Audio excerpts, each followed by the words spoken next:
श्री शिवाय नमस्तुभ्यम दोस्तों, मेरे चैनल में आप सभी का स्वागत है। महादेव की कृपा से आप सभी स्वस्थ होंगे, ये मैं कामना करती हूँ। आज मैं वीडियो में जानकारी शेयर करने वाली हूँ। प्रतिदिन घर के मंदिर में हम सभी को कैसे श्रृंगार, पूजा, भोग, पाठ, मंत्र का जाप किस प्रकार से करना चाहिए जिससे हमारे इष्ट आराध्य देवता की कृपा भी बनी रहे और हमारा जो जीवन है वह भी सुखमय रहे। अगर आपको ये वीडियो पसंद आएगी तो प्लीज़ लाइक, शेयर, कमेंट ज़रूर करिएगा और वीडियो के अंत तक बने रहिएगा ताकि आप भी अगर प्रतिदिन अपने घर के मंदिर में पूजन करते हैं तो ज़रूर आपको थोड़ी जानकारी इस वीडियो के माध्यम से ज़रूर प्राप्त होगी।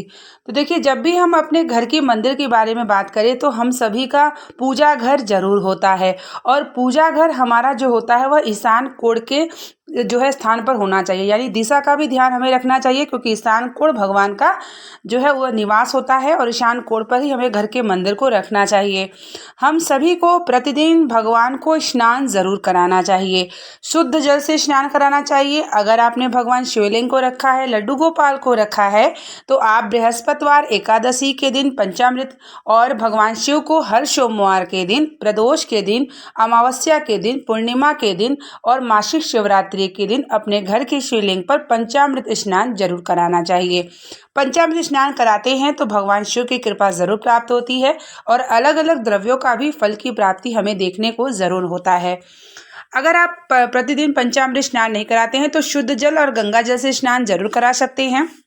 उसके बाद हम सभी को भगवान की श्रृंगार जरूर करना चाहिए। अगर आपने सब देवी देवता को रखा है तो आप सबको आचमन कराएं और अगर आपने छोटा देवी देवते हैं तो आप उनको प्रतिदिन स्नान जरूर कराएं और लड्डू गोपाल के वस्त्रों को भी जरूर बदलें। हम सभी को प्रतिदिन भोग अलग अलग रूप में लगाना चाहिए, जैसे कि कभी किशमिश लगा लीजिए, कभी आप चरणामृत लगा लीजिए, कभी आप ड्राई फ्रूट्स लगा लीजिए, कभी आप फल का भोग लगा लीजिए। जैसे हमें एक ही भोग नहीं लगाना चाहिए, हमें अलग अलग करके भोग लगाना चाहिए, सुबह शाम दोनों समय। और लड्डू गोपाल है तो आप 3 से 4 बार लगा सकते हैं। पास में आपको एक गिलास में जल जरूर रखना चाहिए भगवान लोगों के लिए। जैसे हमें प्यास लगती है वैसे हमारे भगवान को भी प्यास जरूर लगती है, तो हमें भगवान के लिए जल जरूर रखना चाहिए। जब भी हम भगवान का स्नान कराते हैं तो उस जल वो आचमनी हम सभी को करना चाहिए और उसके बाद पूरे घर में जल का छिड़काव और आप किसी वृक्ष के नीचे उत्तर मुख की दिशा देखते हुए आप उसे डाल देते हैं तो वो श्रेष्ठ माना जाता है। प्रतिदिन हमें पुष्पों से श्रृंगार, तुलसी से लड्डू गोपाल का श्रृंगार जरूर करना चाहिए। अपने घर के शिवलिंग पर बेलपत्र, समीप पत्र जरूर समर्पित करें। इसे भगवान का आप श्रृंगार कर लेते हैं। हर सोमवार के दिन और प्रदोष के दिन, अमावस्या के दिन, पूर्णिमा और मासिक शिवरात्रि के दिन भगवान शिवलिंग की घर पे जो आपने रखी है उसकी इतने अच्छे से श्रृंगार करिए कि आपको स्वयं भी देखने को बहुत ही अच्छा लगे। भगवान शिव को अगर आप शिवलिंग घर में रखते हैं तो आपके ऊपर भगवान शिव की कृपा के साथ साथ आपके घर में कोई गंभीर रोग जो है प्रवेश नहीं करता। तो हर घर में शिवलिंग जरूर होना चाहिए। अगर शिवलिंग नहीं है तो नर्मदेश्वर को आप जो है जब स्नान करने जाते हैं तो कोई भी हाथ में अगर मिल जाए तो उसको लाके आप रख लें, उसे मणि शिवलिंग करते हैं और उससे भी पूजा हमें जरूर करना चाहिए। हमें प्रतिदिन अपने इष्ट आराध्य देवता का कोई पाठ या चालीसा जरूर करना चाहिए। शनि मंगलवार को हमें हनुमान चालीसा का पाठ जरूर करना चाहिए।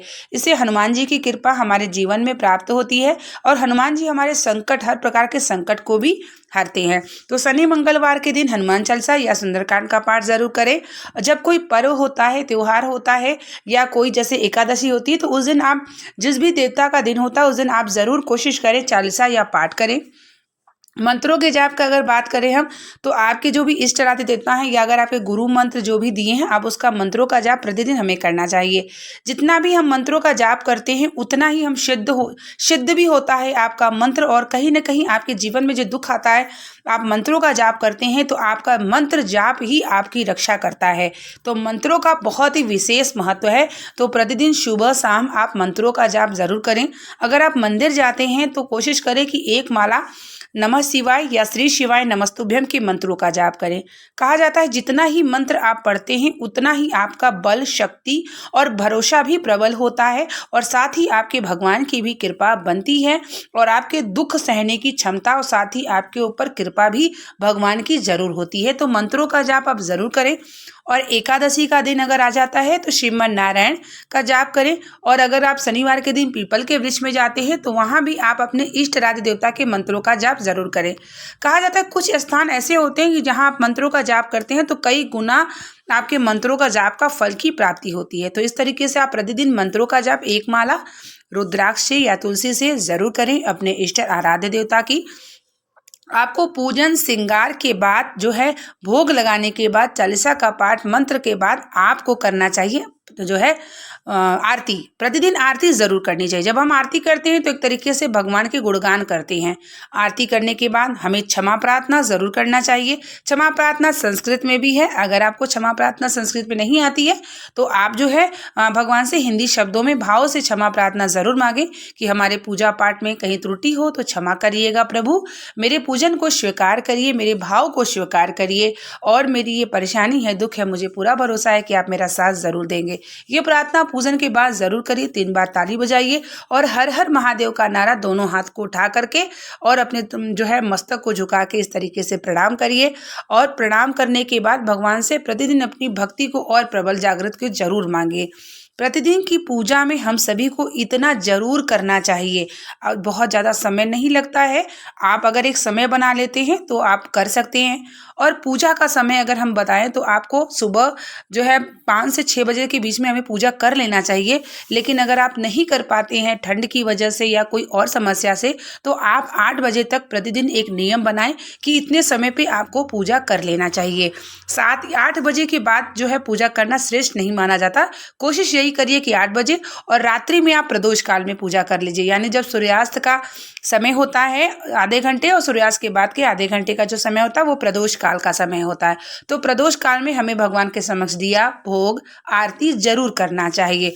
और जिस भी दिन जैसे सोमवार या मंगलवार या बुधवार पड़ता है तो जिस भी दिन वार पड़ता है उस वार को आप भगवान की आरती जरूर करें।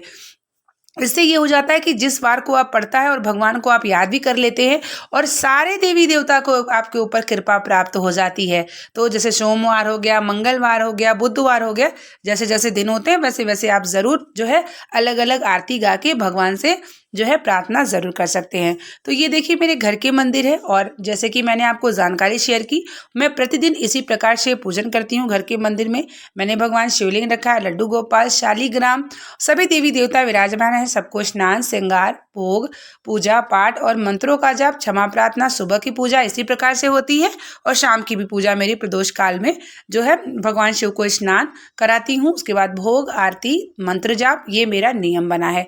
तो इस तरीके से आप भी प्रतिदिन अपने घर के मंदिर में भगवान की सेवा, पूजन, आराधना, मंत्र जाप, पाठ और भोग कर सकते हैं।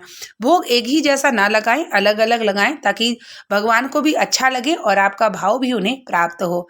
तो उम्मीद करेंगे कि ये प्रतिदिन पूजा की जानकारी आपको पसंद आई होगी और अगर आपको पसंद आई होगी तो प्लीज़ कमेंट जरूर करिएगा जय श्री राम या हर हर महादेव। मिलते हैं नेक्स्ट वीडियो के साथ, तब तक के लिए आप लोगों को श्री शिवाय नमस्तुभ्यम, हर हर महादेव।